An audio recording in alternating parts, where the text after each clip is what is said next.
बिस्मिल्लाहिर्रहमानिर्रहीम। स्टार्ट करते हैं कैडिसन के चैप्टर नंबर 9 की पार्ट 1 की वीडियो को। सिंपैथेटिक मिमेटिक्स नाम से जाहिर है ये वो ड्रग्स हैं जो कि सिंपैथेटिक इफेक्ट्स को मिमिक करेंगे, यानी सिंपैथेटिक इफेक्ट्स को इंक्रीज करेंगे।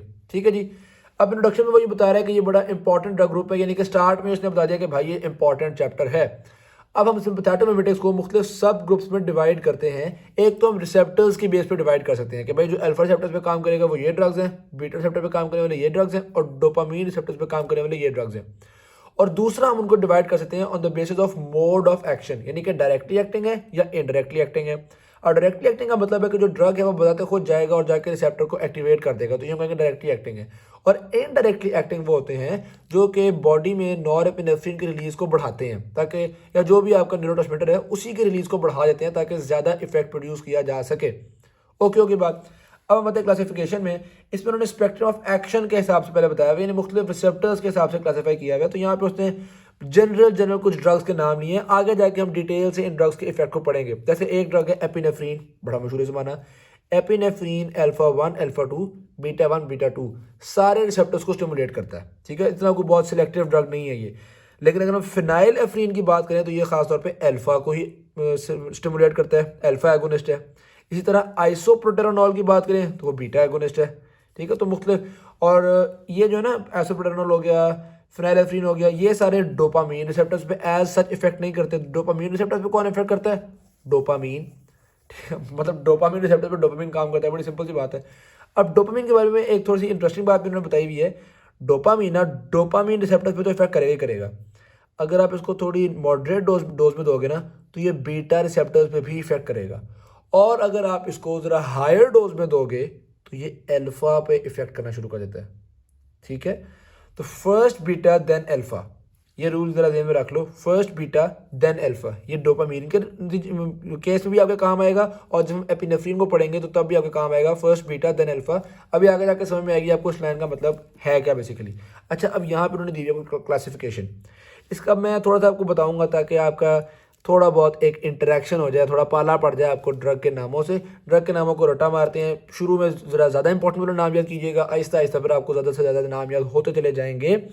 तो पहले मैं आपको हर ड्रग ग्रुप के अंदर इंपॉर्टेंट नाम बताऊंगा। लेकिन मसला ये है कि जब आप ये सारी पढ़ेंगे ANS की फार्मा, तो ये जो नाम है ना ये मिक्स होना शुरू हो जाएंगे। अल्फा एगोनिस्ट की जगह आपके ध्यान में अल्फा एंटागोनिस्ट आ रहा होगा, अल्फा 1 कौन सा था, अल्फा 2 कौन सा था, भूल रहे होंगे। तो थोड़ा सा इन चीज़ों को आपके लिए आसान बनाने के लिए मैंने एक डायग्राम बनाई है, या कह लें एक पिक्चर बनाई है। ये है हमारे पास पिक्चर एगोनिस्ट, सिंपैथेटिक एगोनिस्ट हम इस पिक्चर में पढ़ेंगे। मेन हर ड्रग ग्रुप का जो एक एक मेन ड्रग है ना वो हमें थोड़ा पता चल जाएगा। सही होगी बात। अब हमारे पास अल्फा 1 एगोनिस्ट भी होते हैं, अल्फा 2 एगोनिस्ट भी होते हैं, इसी तरह से बीटा 1 भी होते हैं, बीटा 2 भी होते हैं, वैसे बीटा 3 भी होते हैं, लेकिन वो इतना इंपॉर्टेंट नहीं है। सबसे ज़्यादा इंपॉर्टेंट आपके पास ये 4 एगोनिस्ट है। ठीक है, वैसे तो डोपामीन के भी होते हैं, लेकिन सबसे ज़्यादा इंपॉर्टेंट ये 4 है। तो अल्फा कौन से हैं, ये मैंने क्लाउन्स के ऊपर ये बना दिया A, ताकि आपको याद रहे A फॉर अल्फा। यहाँ पे आगे अल्फा एगोनिस्ट का जिक्र हो रहा है, यहाँ पे आगे बीटा एगोनिस्ट का जिक्र हो रहा है। ये आप देख सकते हैं डब्बे के ऊपर B भी बनाया हुआ है ताकि याद रहे। सही होगी बात।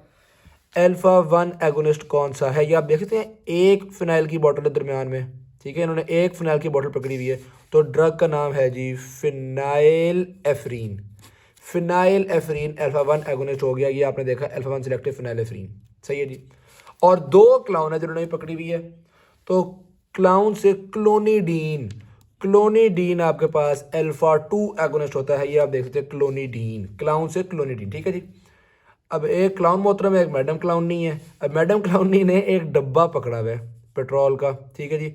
अब डब्बा से आपको याद रहेगा डोब्यूटामीन, डब्बा डोबूट इस तरह का ना, डब्बा से याद आएगा डोब्यूटामीन। तो डोब्यूटामीन आपके पास बीटा 1 एगोनिस्ट होता है, क्योंकि एक ही डब्बा है आपके पास, और इस डब्बे में से 2 कतरे पेट्रोल के निकल रहे हैं। तो ये 2 कतरे पेट्रोल से आपको बीटा 2 याद रहेगा, और पेट्रोल से क्या याद रहेगा? एल्ब्यूटरॉल। ठीक है, तो बीटा 2 एगोनिस्ट होता है आपके पास एल्ब्यूटरॉल। तो ये तो मेन नाम है जो आपने याद करने ही करने हैं। ओके होगी बात। अब हम थोड़े से एक्स्ट्रा नामों की तरफ जाते हैं कि भाई अब आपको शौक होगा भाई ज़्यादा नाम याद करने का भी, या ना भी हुआ तो बहरहाल कहीं नोट कर लें। आहिस्ता आहिस्ता जब आप पढ़ते जाएंगे तो फिर आपको थोड़ा इंटरेस्ट पैदा होगा और नाम भी याद करने लगेगा। पर मेरा काम है जी आपको बताना, तो मैं आपको बता रहा हूँ। जो अल्फा 1 है, एक तो होगा आपके पास फिनाइल एफ्रीन, उसके अलावा 2 और नाम याद कर लें जी। एक है मिडोड्रीन, ये भी आप इंशाल्लाह चैप्टर में पढ़ेंगे। और एक मैं आपको वैसे ही बता रहा हूँ जो कि बिग कैट्स में लिखा हुआ है, इस चैप्टर में ऐसे नहीं लिखा हुआ, तो मतलब मिनी कैट्स में नहीं लिखा हुआ, वो है ऑक्सीमेटाजोलिन। ऑक्सीमेटाजोलिन, ठीक है जी। एम ज़रा शुगर मेले के लिए एक और ड्रग का नाम था जी मैंने आपको। तो अल्फा 1 फिनाइलएफ्रीन के अलावा ये हो गया हमारे पास। अल्फा 2 की अगर आप बात करें तो क्लोनिडीन है एक, तो उसके अलावा मैं ज़रा ब्लू से लिख देता हूँ मिथाइल डोपा। अब ये भी आपके पास इंपॉर्टेंट है, तो ये भी अभी आगे जाके आप याद कर ही लेंगे इंशाल्लाह। मिथाइल डोपा के अलावा आपके पास दो, क्लोनिडीन, मिथाइल डोपा। अब ज़रा और देखो जी, एप्राक्लोनिडीन, ठीक है। फिर इसी तरह से एक और ड्रग है ब्रीमोनिडीन, ब्रीमोनिडीन, सही हो गया। ये दोनों भी आप एक जगह पे पढ़ेंगे, हम ग्लोकोमा में यूज़ करते हैं या कहाँ करते हैं वो भी आपको पता चल ही जाएगा। अब एक और ड्रग मैं आपको बता रहा हूँ जो कि आपके यहाँ पे नहीं लिखा हुआ है, इसलिए आप ना भी, मतलब ये तो ये हैं जो कि आगे जाके इसी चैप्टर में पढ़ेंगे आप। उसके अलावा ज़रा मज़े के लिए मैं आपको और ड्रग के नाम बताऊँ तो एक होता है टिज़ैनिडीन, जो कि बेसिकली एक मसल रिलैक्सेंट है, ठीक हो गया। फिर और ड्रग्स हैं आपके पास जो कि बिल्कुल ही अनइम्पॉर्टेंट हैं, गुआनफिसीन। बहरहाल आप किसी को डिप्रेशन में आने के लिए इस्तेमाल तो कर सकते हैं यार।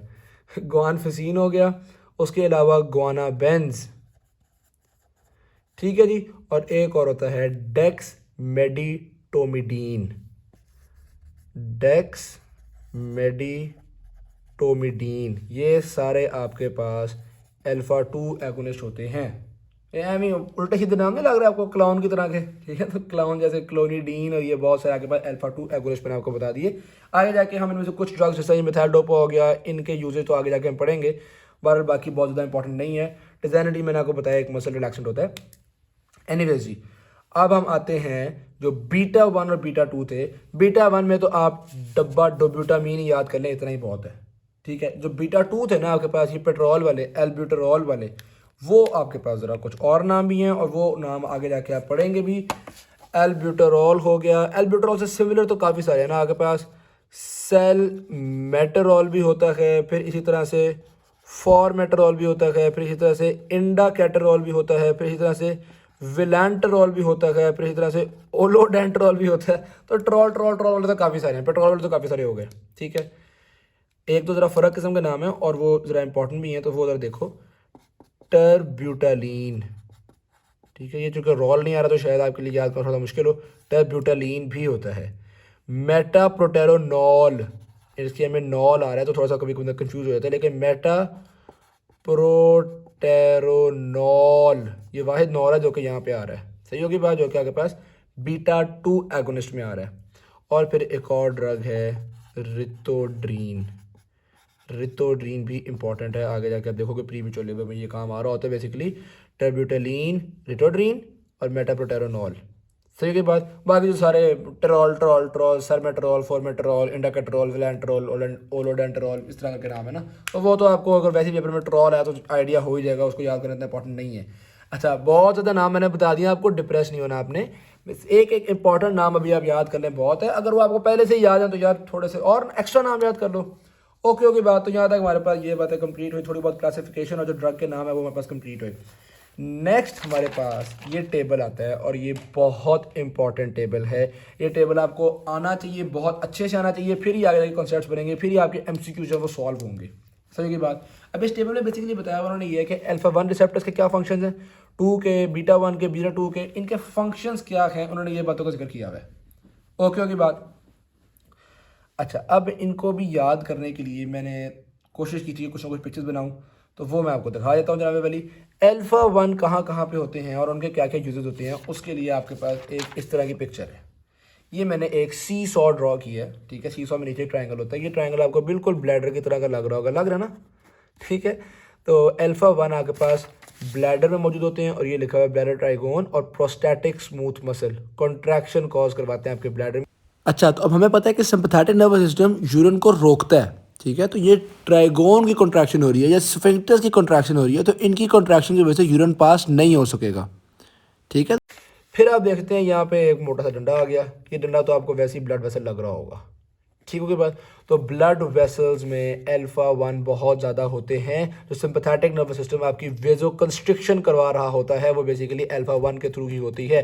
याद रखो, अल्फा 1 रिसेप्टर्स जो हैं one of the most common Adreno receptors में से एक होते हैं ये अल्फा 1 रिसेप्टर्स, समझिए बात। एक तो ब्लैडर में हो गए, ब्लड वेसल्स में हो गए। अब सीसॉ की दोनों तरफ कोई ना कोई वेट भी तो होना चाहिए था ना, तो एक तरफ मैंने आंख रख दी है और एक तरफ ये बाल है जिसके नीचे पाइलो इरेक्टर मसल्स हैं।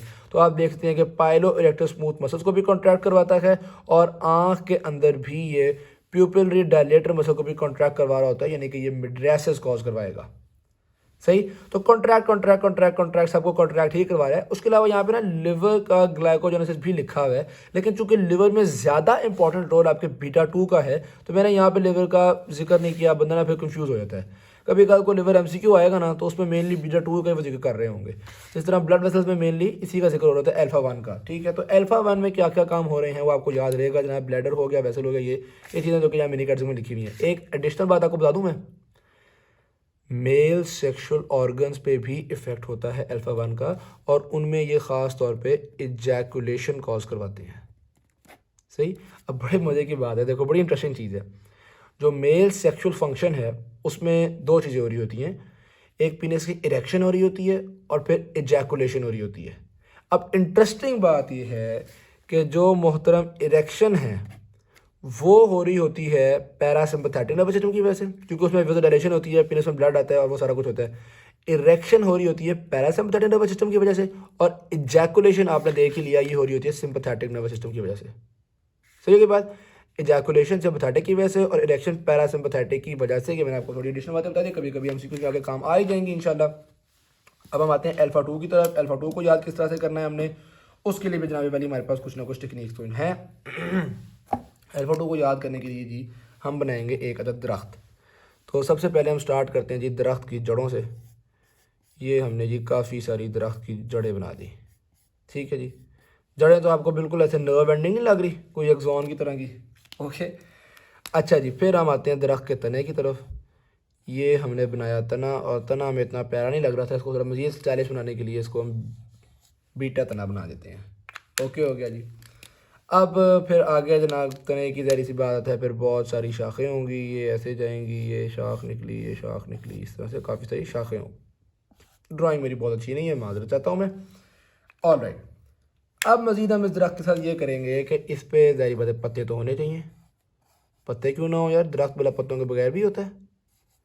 तो हमने इस पर ये पत्ते लगा दिए। ठीक है जी, और ये ज़रा बहुत ही अच्छे वाला दरख्त है, तो इसमें ना फल भी लगे हुए हैं, और वो भी दो दो किस्मों के फल लगे हुए हैं। एक तो आपने ये ब्लू वाले फल देख लिए, और दूसरा इस पे ये ब्लैक वाले फल भी लगे हुए हैं। क्या बात है जी, ज़बरदस्त किस्म का दरख्त है। ओके ओके बात। अब ये हम किसकी याद कर रहे हैं, अल्फा 2। ऐसे समझ लो कि यहाँ से ना आपके पास एक क्लाउन भी लटका हुआ है, और यहाँ से भी एक क्लाउन लटका हुआ है। ये बड़े मस्ती में हैं क्लाउन साहब जो है ना, वो लटक रहे हैं यहाँ से, क्योंकि अल्फा 2 क्लोनेडीन शायद आपको याद आ जाए, तो इसलिए ये कंफ्यूज ना हो आपके अल्फा 2 कौन सा था। अच्छा जी, अब हम इसके इफेक्ट देखना शुरू करें। सबसे पहले नर्व एंडिंग्स, ये बड़ा ही इंपॉर्टेंट है कि जो अल्फा 2 होते हैं हमारे पास वो नर्व एंडिंग्स में पाए जाते हैं। ठीक, नंबर 2, ये आपको कोई ब्लड वेसल सी लग रही होगी, तो हाँ कुछ ब्लड वेसल्स में भी अल्फा 2 पाए जाते हैं। मेनली ब्लड वेसल्स में वो सीसॉ वाला याद रखना है, यानी कि अल्फा 1 ही होते हैं, लेकिन चलो अल्फा 2 भी ब्लड वेसल्स में होते हैं, कोई हमें ऐसे एतराज़ वाली बात नहीं है। उसके बाद ये आपको नजर पत्ते बिल्कुल पैंक्रियास की शेप के हैं। ओके, तो ये जो आपके पास अल्फा 2 होता है ये पैंक्रियास में भी होता है, और पैंक्रियास के बीटा सेल्स पे ये इफेक्ट कर रहा होता है। और पैंक्रियास के बीटा सेल्स में ये क्या करता है, ये देखो पैंक्रियास बीटा सेल्स इंसुलिन के रिलीज को इनहिबिट कर रहा होता है। दिस इज इंपॉर्टेंट, इंसुलिन के रिलीज को इनहिबिट कर रहा होता है। आई एम सॉरी, आपके लिए बातें इस वक्त जंबल वंबल हो रही होंगी, बड़ा यहाँ पे थोड़ा शायद आपके लिए मुश्किल हो रही हो। एनीवेज, इंसुलिन के इनहिबिट को रिलीज को इनहिबिट कर दिया। उसके अलावा अभी जो हमने फल लगाए थे ये क्या थे, कुछ फल हैं जो ब्लैक फल हैं वो हो गए हमारे पास प्लेटलेट्स, और ये जो ब्लू फल हैं ये हो गए हमारे पास fat cells, adipocytes. Okay okay बात। तो आप देख सकते हैं अल्फा 2 जो होता है वो प्लेटलेट्स की एग्रीगेशन करवाता है, और एडिपोसाइट्स में लिपोलाइसिस को भी इनहिबिट करता है। ज़्यादा चीज़ों को देख रहे हो, इनहिबिट ही कर रहा है। इंसुलिन को भी इनहिबिट कर रहा है, इसको भी इनहिबिट कर रहा है। अल्फा ज़्यादातर ना चीज़ें ऐसे बस कम कम ही कर रहे होते हैं। इंसुलिन को भी इनहिबिट, और ये लाइपोलाइसिस को भी इनहिबिट, और आपके वैस्कुलर मसल को भी कॉन्ट्रैक्ट, इसने भी मसल्स को कॉन्ट्रैक्ट किया था, ब्लैडर को भी कॉन्ट्रैक्ट किया था।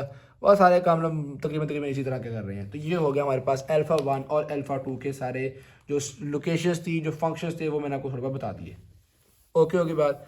अब हम आते हैं अपने बीटा 1 और बीटा 2 की तरफ। बीटा 1 तो यार बड़ा ही सिंपल सी बात है। आप समझ लो कि दरमियान में एक दिल है, ये देख लो जी, ये आपके पास एक दिल आ गया और इस दिल को हमने यूं पकड़ा हुआ है, ऐसे हाथ में पकड़ते नहीं है वो जो दिखाते हैं जी, जिस तरह सेव ट्रीज़ के लिए भी दरख्तों को ऐसे हाथ में पकड़ा हुआ होता है। तो ये समझ लो हमने ये एक हाथ बना दिया, ये हमने दूसरा, ये तो किडनी नहीं लग रही। अच्छा, तो नंबर 1 हमारे पास हार्ट में पाए जाते हैं बीटा 1, और नंबर 2 किडनी में जो जस्टाग्लोमेरुलर सेल्स होते हैं उनमें पाए जाते हैं बीटा 1। तो बीटा 1 के ये इंपॉर्टेंट हो गए, और हार्ट में वादू पाए जाते हैं, बड़ा इंपॉर्टेंट रोल है इनका। जिस तरह अल्फा 1 का ब्लड वेसल्स में इंपॉर्टेंट रोल था, बीटा 1 का हार्ट में इंपॉर्टेंट रोल है। अगर आपको अल्फा 1 की कोई एक चीज़ याद होनी चाहिए ना, तो ब्लड वेसल्स की वजह कंस्ट्रक्शन होनी चाहिए, और अगर बीटा रिसेप्टर्स की कोई एक चीज़ याद होनी चाहिए ना, तो वो हार्ट को स्टिमुलेट करना याद होना चाहिए। मेन मोटी मोटी बातें को बता रहा हूँ। बीटा हार्ट को स्टिमुलेट करते हैं, अल्फा ब्लड वेसल्स को कंस्ट्रक्ट करते हैं। वैसे जब आप सिम्पैथेटिक नर्वस सिस्टम पढ़ते हो, फ्लाइट और फाइट रिस्पॉन्स पढ़ते हो, तो वेजो कंस्ट्रक्शन और हार्ट रेट इंक्रीज, ये सबसे इंपॉर्टेंट चीज़ होती है ना। तो वेजो कंस्ट्रक्शन अल्फा की वजह से हो रही है, और बीटा की वजह से तो ये हो गया। यहाँ तो बात बड़ी सिंपल सी होगी, आई होप सो इसमें कोई मुश्किल नहीं होगी आपके लिए। अब हम आते हैं बीटा 2 की तरफ। यहाँ पे भी देख लो जनाब, उन्होंने लिखा हुआ है जस्टाग्लोमेरुलर सेल्स में रेनिन के रिलीज को स्टिमुलेट कर रहा है, और हार्ट की रेट भी बढ़ा रहा है, हार्ट का फोर्स भी बढ़ा रहा है। ये तो बीटा 1 हमारे पास। ओके, बीटा 2 की तरफ आ जाए। लो जी, बीटा 2 की तरफ आते हैं। बीटा 2 में हमने एक बंदा बनाना है, ठीक है जी। अब बंदा बनाने के लिए सबसे पहले तो एक स्टेज तैयार करना चाहिए जी। तो ये हमने एक अदद स्टेज तैयार कर दिया बंदे को खड़ा करने के लिए। अब उस पर हम अपना बंदा बनाएंगे जी। ये हमारे पास भाईजान आ गए, ये भाईजान जो है ये इसकी टांगे बन गई, यहाँ तक उसकी बेल्ट आ गई, धाड़ हो गया जनाब, ये तो बात हो गई कंप्लीट। अब ना ये बॉडी बिल्डर बंदा है, याद है, तगड़ा किस्म का बंदा है। तो ये हमने इसकी चौड़ी सी चेस्ट बना दी जनाब, कुछ इस तरह से। ठीक, ये आपको वो यूट्रस की तरह की शेप लग रही है, वो जो हम इस तरह से बनाया करते थे। तो यार यहाँ तो बहुत ही ख़राब हो गया यूट्रस ऐसे, और फिर यहाँ भी फ्लोपियन ट्यूब जाती थी, फिर यहाँ भी फ्लोपियन ट्यूब जाती थी, ऐसे कुछ होता था ना रिप्रोडक्शन में, याद करो। और फिर इधर ओवरी हुआ करती थी, ठीक है। तो ये आपके पास बन गया यूट्रस। अब हम इसकी फ्लोपियन ट्यूब भी बना लेते हैं। ये हमने एक फ्लोपियन ट्यूब बना ली, और ये हमने इसकी दूसरी फ्लोपियन ट्यूब बना ली, ठीक है जी। जब हम फ्लोपियन ट्यूब्स को बना रहे हैं, तो हम ये जो अपना ये मोहतरम है इनको ज़रा मिटा देते हैं। आपको याद तो आएगी होगा कि ये यूट्रस लग रहा है। और यार एक मज़े, अभी हाथ नहीं बनाने इसके, ऐसा करते हैं, हाथ बनाने के लिए ना हम पैंक्रियास लगा देते हैं। तो इसी शेप का होता है ना पैंक्रियास। पहले हमने पत्ते बनाए थे, पैंक्रियास हमने हाथ बना दिया। ओहो, सर कैसे बनाए? तो सर होगा हमारा एक प्यारा सा हार्ट, क्योंकि वैसे से शक्ल बनाना इतनी अच्छी बात नहीं होती, मेरे से बननी भी नहीं है। यार ये तो इसके बाजू बड़े कमज़ोर नहीं लग रहे बॉडी बिल्डर के हिसाब से। ऐसा करते हैं, इसके मसल भी यहाँ बना देते हैं, ठीक है। तो यहाँ पे मैंने डोले बना दिए इसके, ये हो गए जी बहुत तगड़े किस्म के स्केलेटल मसल। हाँ, अब सही बॉडी बिल्डर टाइप लग रहा है, ठीक है। अपनी बुक पे भी यार ये बॉडी बिल्डर या जो डायग्राम नहीं थोड़ी थोड़ी बना रहे हैं, ताकि आपको चीज़ें याद रहें। अब आप बीटा 2 के फैक्ट्स देना शुरू करो। नंबर 1, बीटा 2 आपके पास लिवर में होता है। ये मैंने नीचे स्टेज लिवर बनाया था। ये तो आपको ब्रोंकाई लग ही रहे होंगे, तो एयर वे में होता है। बीटा 2 का एयर वे वाला इफेक्ट बहुत इंपॉर्टेंट है, क्योंकि जब भी आप एस्थमा वगैरह का जिक्र करोगे ना, तो वहाँ पे बीटा 2 नहीं आना है। ओके बात। अभी हम क्या पढ़ रहे हैं जी? बीटा 2 एयर वे वाला इफेक्ट इसका बहुत ही इंपॉर्टेंट है। तीसरा आपके पास ये आ गया यूट्रस में, वो तो आपको आइडिया हो ही रहा होगा। चौथा ये आ गया आपके पास पैंक्रियास में। अब पैंक्रियास में इसके अलावा कौन आता है? वो दरख्त वाला, यानी कि अल्फा 2। लेकिन अल्फा 2 ने इनहिबिट किया था इंसुलिन की रिलीज को, ये इंसुलिन की रिलीज को इंक्रीज करता है। ओके होगी बात। ये क्या आ गया, यानी कि थोड़ा सा ऑपोजिट जा रहे हैं हम अल्फा से भी। ये आ गया स्केलेटल मसल। स्केलेटल मसल में भी ट्रेमर्स वगैरह कॉज करवा रहा होता है। हार्ट, अच्छा ये सब रखा दूँ, स्केलेटल मसल फिर हार्ट रेट को वगैरह को इंक्रीज करने में रोल प्ले करता है, सही। ये बाजू रह गए यार थोड़े से, चलो इसको हम कर देते हैं ब्लड वेसल्स, सही हो गया। अब दोबारा आपने ऑपोजिट आना है। अल्फा वाले क्या करवा रहे थे? ब्लड वेसल्स में वेजो कंस्ट्रिक्शन करवा रहे थे। ये क्या करवाते हैं? ब्लड वेसल्स में वेजो डायलेशन करवाते हैं। आपको पता है सिंपैथेटिक नर्वस सिस्टम के दौरान आपकी जो स्केलेटल मसल्स की ब्लड वेसल्स होती हैं, इनमें वेजो डायलेशन हो रही होती है, ठीक है। तो यही वाला सीन है बेसिकली कि स्केलेटल मसल में बेसिकली ये वेजो डायलेशन करवा रहे होते हैं। यहाँ तक बातें समझ में आ गई आपको? ये वो बातें थी जो कि आपकी इधर बुक में उन्होंने बयान की हुई थी। अब बीटा 2 का जो ग्लूकोज पे इफेक्ट है ना, उसको समझना बड़ा ज़रूरी है। यहाँ पे हम एक तरफ तो कहते हैं कि भाई लिवर में ग्लाइकोजेनोलाइसिस इंक्रीज़ किया जा रहा है, यानी ग्लाइकोजन को तोड़ के ग्लूकोज बढ़ाई जा रही है, बनाई जा रही है। दूसरी तरफ हम कहते हैं कि भाई इंसुलिन की रिलीज़ को बढ़ाया जा रहा है। अब इंसुलिन ग्लूकोज को कम करती है और ग्लाइकोजेनोलाइसिस ग्लूकोज को बढ़ाता है। तो आप कहेंगे यार ओवरऑल फिर ग्लूकोज पे इफेक्ट क्या आएगा? तो बेसिकली ग्लूकोज लेवल इंक्रीज होता है, यानी कि बीटा 2 की वजह से हाइपर ग्लाइसीमिया होता है, और इसी हाइपर ग्लाइसीमिया की वजह से फिर कुछ ना कुछ इंसुलिन रिलीज होती है। तो इंसुलिन का रिलीज बढ़ता ज़रूर है, लेकिन मेन इफेक्ट इसका लिवर में ग्लाइकोजेनोलाइसिस को बढ़ाना है, जिसकी वजह से हाइपर ग्लाइसीमिया होगा, और फिर हाइपर ग्लाइसीमिया को ठीक करने के लिए इंसुलिन रिलीज होगी। तो overall blood glucose level increase होगा। अब हम थोड़ी थोड़ी सी एडिशनल बातें भी आपको बता देते हैं। एक तो बात ये ध्यान में रखो कि जो अल्फा-1 है इजैकुलेशन मैंने आपको बता दिया, दूसरा रेनिन के रिलीज को कम भी कर रहे होते हैं। जिस तरह बीटा-1 रेनिन के रिलीज को बढ़ा रहे हैं, अल्फा-1 रेनिन के रिलीज को कम भी करते हैं। अल्फा-2 इंसुलिन को इनहिबिट कर देते, बीटा-2 इंसुलिन को रिलीज करवाते हैं। ठीक है, बीटा-3 भी तो था। हाँ सच, बीटा-3 भी था, इसको याद करना मुश्किल ही नहीं है यार, बस बीटा-3 के जगह दायरा बना दो, एडिपोसाइड आपको वैसे ही याद रहेंगे। अब अल्फा-1 में भी हमने एडिपोसाइड का जिक्र किया था, वो जो हमने फ्रूट्स लगाए थे वहाँ पर हमने कहा था लाइपोलाइसिस इनहिबिट हो रहा है, यहाँ पे लाइपोलाइसिस स्टिमुलेट हो रहा है। सही, तो ये आप देखो ज़्यादातर सारे हार्मोनल इफेक्ट्स जो है ना वो बीटा के ऑपोजिट हैं as compared to alpha. Okay बात, ब्लड वेसल को ये कंस्ट्रक्ट करवा रहा है, बीटा-2 ब्लड वेसल्स को डायलेट करवा रहा है। यहाँ पे आपके पास इंसुलिन रिलीज इनहिबिट हो रहा है, यहाँ इंसुलिन रिलीज बढ़ रहा है, लाइपोलाइसिस इनहिबिट हो रहा है, लाइपोलाइसिस बढ़ रहा है, रेनिन का रिलीज मैंने आपको बताया इनहिबिट होता है, रेनिन का रिलीज बढ़ रहा है। यहाँ तो बात सब क्लियर हो गई, बीटा-3 को भी आपने देख लिया। उसके बाद डोपामीन का भी उन्होंने बताया हुआ है कि भाई डोपामीन के जो D1 होते हैं वो क्या करवाते हैं, स्प्लैंक्निक ब्लड वेसल्स को डायलेट करवाते हैं, खासतौर पे किडनीज में। यार ये भी चीज़ें थोड़ी सी इंपॉर्टेंट है।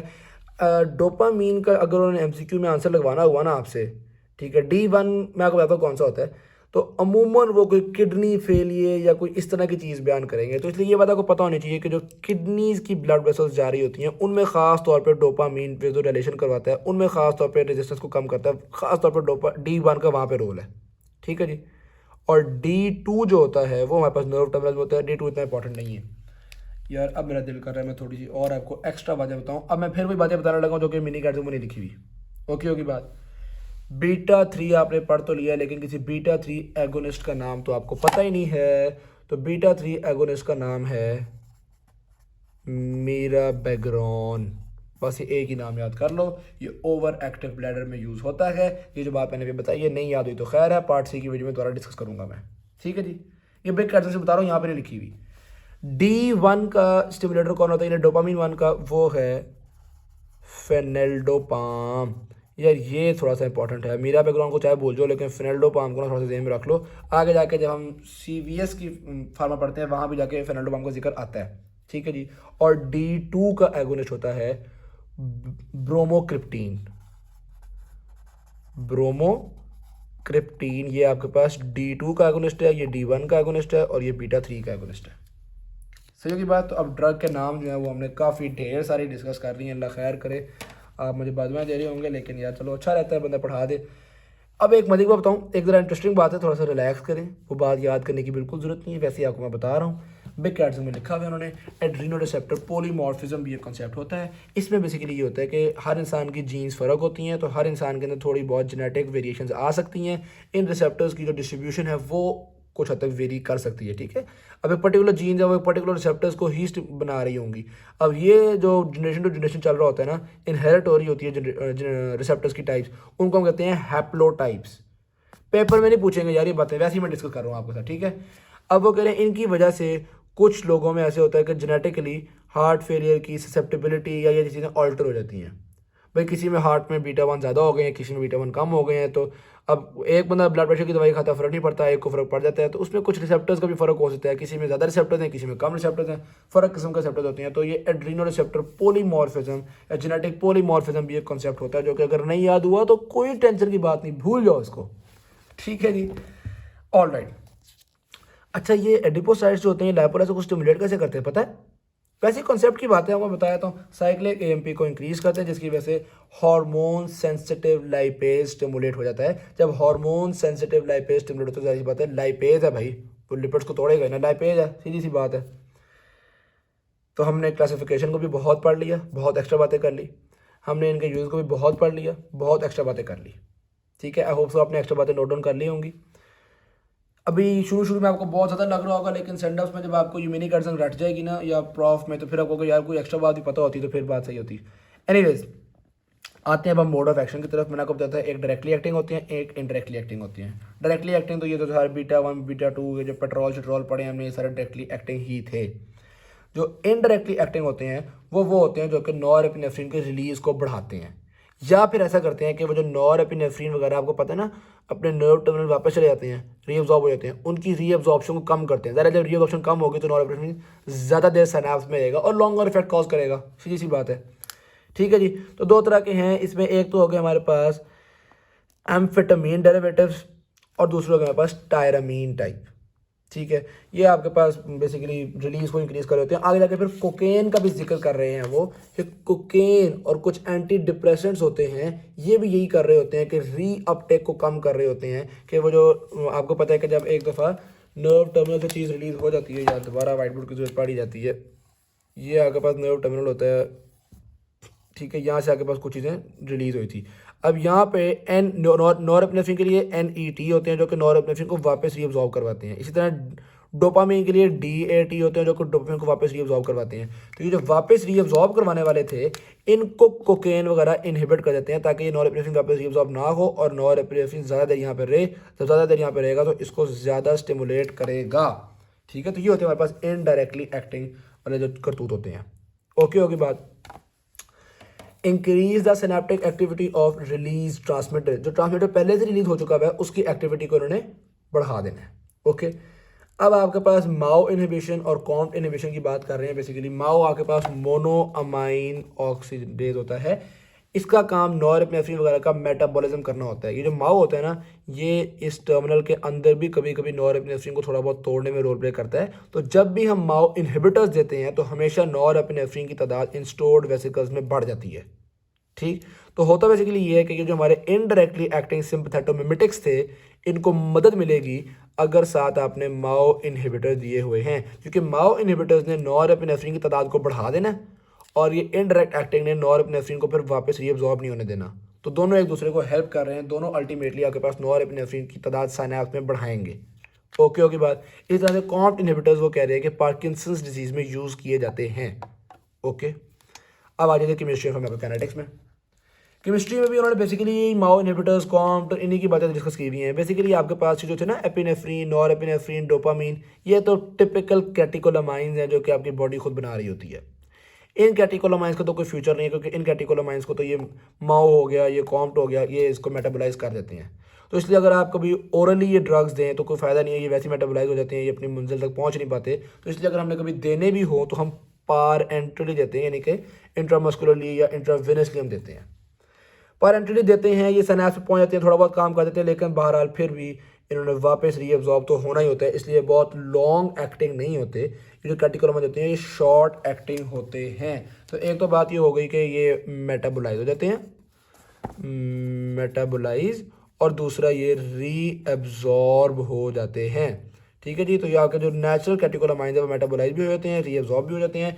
मेटाबोलाइज हो जाते हैं इसलिए हमें वो पार एंट्रली देने पड़ते हैं, रीअब्जॉर्ब भी होते हैं इसलिए वो शॉर्ट एक्टिंग होते हैं।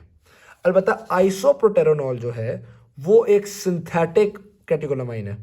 ठीक है, चूंकि वो सिंथेटिक कैटेकोलामाइन है तो इसलिए वो इतने अच्छे से मेटाबोलाइज तो खैर नहीं होता, लेकिन बहरहाल रीअब्जॉर्ब उसने भी हो जाना है। तो मेटाबोलाइज का मतलब है कि ओरली हम दे सकते हैं आइसोप्रोटेरोनॉल को, लेकिन होगा ये भी शॉर्ट एक्टिंग ही। ओके ओके बात। अच्छा, बाकी सारे मैंने आपको बताया था ना, ये जो कैटेकोलामाइन होते हैं हम पारेंटली देते हैं। यूजुअली जब पारेंटली देते हैं तो CNS में ज़्यादा पेनिट्रेशन इनकी नहीं होती, सेंट्रल नर्वस सिस्टम में ज़्यादा एंटर नहीं होती। सिंपल सी बात है, इसमें क्योंकि ऐसी रॉकेट साइंस तो है नहीं जिसको मैं बार बार रिपीट करूँ। अब आ जाते हैं हम एम्फेटामीन्स की तरफ, या उन्होंने जो कहा था फिनाइल आइसोप्रोपाइलामीन्स। यार ये दूसरे नाम में देख लिया करो, पता होता है क्या है। एम्फेटामीन बंदा रटा मार के चला जाता है, पेपर में कहते हैं फिनाइल आइसोप्रोपाइलामीन दे दिया है। अब बंदा कहता है यार वो फिनाइल एफरीन तो पड़ा था, ये फिनाइल आइसोप्रोपाइलामीन पता नहीं क्या होता है। तो इसलिए ये नाम जरा नज़र से गुजार लिया करो ताकि उसको ताकि लिए कन्फ्यूजन ना हो। अब वो कह रहे हैं कि ये जो एम्फेटामीन्स वगैरह है ना, ये मेटाबॉलिज्म से रेजिस्टेंट होते हैं, ये माओ से, ये कॉम्ट से इतनी जल्दी नहीं टूटते। सही होगी बात। तो इसका मतलब ये हुआ कि मेटाबॉलिज्म से ये रेजिस्टेंट है, मेटाबॉलिज्म का इन पर कुछ असर नहीं होना, इन्होंने ऐसा उस स्पीड से रीअब्जॉर्ब भी नहीं होना, और इनकी CNS में पेनिट्रेशन भी है। सही की बात। तो ये एम्फेटामीन होते हैं ये ज़रा एक फ़र्क फितरत की चीज़ है, इनडायरेक्टली एक्टिंग होते हैं, चूँकि ये रीअब्जॉर्ब नहीं हो रहे इसलिए ये लास्ट लॉन्ग कर रहे होते हैं, तो ये कह रहे हैं last much longer, enter the CNS, orally active. Amphetamines की फार्माकोकाइनेटिक्स में ये 3 चीज़ें आप जेब में रख लो बस। सही होगी बात। तो थोड़ा बहुत आपको एम्फेटामीन का पता चल रहा है। टायरामीन ये भी एक इनडायरेक्टली एक्टिंग ही था, लेकिन टायरामीन माओ से इनहिबिट हो जाता है। यार ये माओ इनहिबिटर्स और चीज़ है, माओ से मेटाबोलाइज हो जाता है। मैंने कहा आप कंफ्यूज ना हो, ठीक है। माओ इनहिबिटर्स कुछ ड्रग्स होते हैं जो कि इसको काम नहीं करने देते, ठीक है। और अभी मैं ये कह रहा हूँ कि माओ का काम ही है कि वो इनको मेटाबोलाइज कर रहा है, इनको इनहिबिट कर रहा है, ठीक है। इन दो बातों को फर्क रखिएगा। ऑल राइट जी। टायरामीन को मेटाबोलाइज करता है माओ। तो अगर किसी इंसान ने, तो यानी कि यूजुअली वो टायरामीन जो है वो जल्दी मेटाबोलाइज हो जाएगा, इतना अच्छा काम नहीं कर सकेगा, लेकिन अगर किसी इंसान ने माओ इनहिबिटर ड्रग्स खाए हुए हैं, यानी कि उसमें माओ सही से काम नहीं कर रहा, तो ऐसे इंसान में टायरामीन जल्दी मेटाबोलाइज नहीं होगा और टायरामीन ज़्यादा देर बॉडी में काम कर सकेगा। हत्ता कि टायरामीन टॉक्सिसिटी भी हो सकती है। सही हो की बात। तो टायरामीन के सोर्सेज जो है ना वो यहाँ पर उन्होंने बताया फर्मेंटेड फूड्स में पाया जाता है। अब ये बात बड़ी इंपॉर्टेंट है। क्यों इंपॉर्टेंट है? MCQ के हिसाब से उन्होंने कहना बेसिकली ये है कि एक बंदा था, वो चीज़ खा रहा था, ऊपर से वो माओ इनहिबिटर्स लेता है, उसमें सिम्टम्स आ गया, उसकी वजह बताओ। ओ भाई, जब वो चीज़ कह दें, वो वाइन कह दें, वो कोई इस तरह की फर्मेंटेड चीज़ का नाम ले लेना, तो फ़ौरन समझना टायरामीन है। बाकी सब ड्रग्स जो है ना वो फूड सोर्सेज से ऐसा कोई खास ताल्लुक नहीं है। MCQ में वो आमतौर पर बताते नहीं क्या खा रहा था। जब वो बताते हैं ना क्या खा रहा है, तो ये बात ध्यान रखना है, जब वो क्या खा रहा है बताए ना, तो अक्सर उसमें, अब देखो मैं कुछ MCQ क्या आपको हिंट दे रहा हूँ। जब वो रीनल फेलियर का जिक्र कर रहे हो, वो अक्सर डोपामाइन का जिक्र करना चाह रहे होते हैं। जब भी एज़मा का जिक्र आता है, अक्सर बीटा 2 का जिक्र करना चाह रहे होते हैं। जब भी आपको कोई खाने का ये चीज़ें आ जाए ना, यूजुअली बियर आ जाए, रेड वाइन आ जाए, फर्मेंटेड फूड्स आ जाएँ, ये चीज़ें आ जाएँ, तो फ़ौरन आपको समझ आना है कि टायरामीन का कोई जिक्र आ रहा है। ओके होगी बात। तो आई होप सो ये बात भी कंप्लीट हो गई। अच्छा, अब आते हैं मैकेनिज्म ऑफ एक्शन की तरफ। सिंपल से हैं, कोई इतनी मुश्किल नहीं चीज़ नहीं है इसमें इंशाल्लाह। इसमें कोई मुश्किल याद करने वाली चीज़ भी नहीं है। अच्छा, वैसे एक छोटी सी बात और बता दूं आपको मैं बिल्कुल एक एडिशनल इन्फॉर्मेशन है। डोपामीन के भी ना 5 रिसेप्टर्स होते हैं। D1, D2, D3, D4, D5 तक होते हैं डोपामीन के। वैसे बता रहा हूँ, पढ़ने हमने D1, D2 ही हैं, बाकी पढ़ने की बिल्कुल भी जरूरत नहीं है, लेकिन वैसे यार पता तो होना चाहिए ना। तो D5 तक होते हैं। उसके अलावा कौवा बताऊँ आपको, अल्फ़ा मैंने पढ़ा ना, अल्फ़ा 1 और अल्फ़ा 2। बिग कैट्स में इनकी फर्दर भी थोड़ी बहुत क्लासिफिकेशन है। अल्फ़ा 1A भी होता है, अल्फ़ा 1B भी होता है, इसी तरह अल्फ़ा 2A भी होता है, अल्फ़ा 2B भी होता है, ठीक है। वो आपको एग्ज़ाम में नहीं आएंगी चीज़ें, ये ना बहुत ज़्यादा इंपॉर्टेंट है। सिर्फ एक बात चैप्टर नंबर 10 में है जो कि हम एग्ज़ाम में डिस्कस करेंगे, मतलब एग्जामिनेशन पॉइंट ऑफ व्यू से इंपॉर्टेंट है, तो वो हम डिस्कस कर लेंगे, लेकिन वरना ये बात इतनी इंपॉर्टेंट नहीं है। Very sorry. हम आ गए जी मैकेनिज्म ऑफ एक्शन की तरफ। तमाम फालतू की बातें भूल जाएं छोड़ दें, हम आते हैं जी अहम वाली बातों की तरफ। अहम बातों में जनाबे वाली हमारे पास alpha receptors, beta receptors, dopamine receptors, इनके हमने देखने हैं। पहले आपको याद होगा हमने जब कोलिनर्जिक पढ़े थे, तो हमने कहा था M1 होते हैं, M2 होते हैं, M3 होते हैं, M4 होते हैं, M5 होते हैं। फिर इसी तरह से निकोटिनिक में NN होते थे और NM होते थे। थोड़ा सा अगर मैं आपको मैकेनिज्म ऑफ एक्शन का रिवाइज करवा दूँ, तो M1 में था GQ, इसमें था GI, फिर GQ, फिर GI, फिर GQ, QI QI QI, इसी तरह चल रहा था। और ये N वाले हैं, इनमें तो काम है सिंपल है ना, सोडियम पोटेशियम एटीपेज पंप हुआ करता था। सही। अब आ जाओ जनाबे वली आप अल्फ़ा की तरफ। जिस तरह M1 में GQ और M2 में GI था, उसी तरह से अल्फ़ा 1 में भी GQ और अल्फ़ा 2 में भी GI ही होता है, ठीक है। थोड़ा सा अगर मैं आपको रिवाइज करवा दूं, GQ में होता क्या था, जो G रिसेप्टर होता है यानी GQ रिसेप्टर होता है, उसकी एक अल्फ़ा यूनिट होता है, वो अल्फ़ा यूनिट जो होता है वो जाके फॉस्फोलाइपेज C को एक्टिवेट करवा जाता है। फॉस्फोलाइपेज C के एक्टिवेशन की वजह से दो चीज़ें बनती हैं, एक आपके पास डायसाइक्लिसोल बनता है, दूसरा आपके पास इनोसिटोल ट्राइफॉस्फेट बन जाता है। इस इनोसिटोल ट्राइफॉस्फेट की वजह से कैल्शियम इन्फ्लक्स होता है, जिसकी वजह से पता है कॉन्ट्रैक्शन होंगे, मसल्स में जो भी काम होंगे वो होने चाहिए। और डैग की वजह से कुछ आपके पास एंजाइम्स एक्टिवेट हो जाते हैं। डैग बेसिकली ना प्रोटीन काइनेज C पे एक्ट कर रहा होता है, और प्रोटीन काइनेज C की वजह से कुछ एंजाइम्स को एक्टिवेट करता है। सही है। तो mechanism of action of alpha 1 में ये वाली बातें आएंगी कि GQ की अल्फा मोइटी, फॉस्फोलाइपेज C, ये नाम थोड़े से रट्टे मारने वाले होते हैं यार, बाकी तो कहानियाँ खुद भी लिख लेंगे। सही होगी बात। और अल्फा 2 में जी इनहिबिटरी का मतलब है कि साइक्लिक AMP को इनहिबिट करेगा। साइक्लिक AMP कम होंगे तो सारी बातें अक्सर मसल्स कॉन्ट्रैक्ट वगैरह कर जाएंगे। Simple, all right. ये अमूमन ऐसे ही होता है, स्मूथ मसल जो होते हैं ना वो साइक्लिक AMP कम होने पर कॉन्ट्रैक्ट कर रहे होते हैं और साइक्लिक AMP के ज़्यादा होने पर रिलैक्स हो रहे होते हैं। सही है, लो जी ये आप बता दी, हिंट आपको मिल ही गया। बीटा रिसेप्टर्स पे आ जाओ। बीटा 1, बीटा 2, बीटा 3 सारे ही GS हैं। GS सारे GS का मतलब है सारे साइक्लिक AMP को इंक्रीज करेंगे, यानी कि स्मूथ मसल्स को रिलैक्स करेंगे। क्या बात है। तो वो जो आपके एयरवेज थे उनमें स्मूथ मसल होते हैं उनको भी रिलैक्स करेंगे, ब्लड वेसल को भी रिलैक्स करेंगे, डायलेट करेंगे। ऐसी है ना साइक्लिक AMP को रिलीज स्टिमुलेटरी जो है। लेकिन यहाँ पे एक बड़ी इंटरेस्टिंग बात है और वो ये है कि जी प्रोटीन के बगैर भी ये बीटा रिसेप्टर्स काम कर सकते हैं। और वो कैसे, वो ये काम करते हैं with the help of B arrestins. ठीक है, तो बीटा अरेस्टिन भी कोई बला है, तो बीटा अरेस्टिन्स की वजह से ये काम कर लेते हैं। ये जो मैकेनिज्म होता है ये हमने पहले बेसिक में शायद पढ़ा था, बाइस्ड एगोनिज्म कहते हैं इसको। तो बस इसमें ये बात ये में रख लो कि जी प्रोटीन के बगैर भी काम कर लेता है। कैसे काम करता है, with the help of beta arrestins. इस मैकेनिज्म को क्या कहते हैं, बाइस्ड एगोनिज्म। अल्लाह खैर से अल्लाह। वरना बीटा रिसेप्टर्स GS होते हैं, साइक्लिक AMP को बढ़ा के काम करते हैं, दैट्स इट। डोपामिन रिसेप्टर्स की बात करूँ मैं, इस पर भी मैंने आपको बताया था हम 2 ही पढ़ने हैं हमने, D1 और D2। D2 तो इसका भी GI ही है। इस तरह पहले हमने कहा था ना M2 भी GI था, A2 भी GI था, इस तरह से D2 भी GI ही है। अलबत्ता जो D1 है वो GS होता है, वो G स्टिमुलेटरी होता है। अब आपको GI का मैकेनिज्म पता है, G स्टिमुलेटरी का मैकेनिज्म पता है। तो आई होप सो कि ये सारी वीडियो आपको अच्छी समझ में आई होगी। Thank you very much. Video अच्छी लगी शेयर कीजिएगा, चैनल को सब्सक्राइब कीजिएगा। अल्लाह हाफिज़।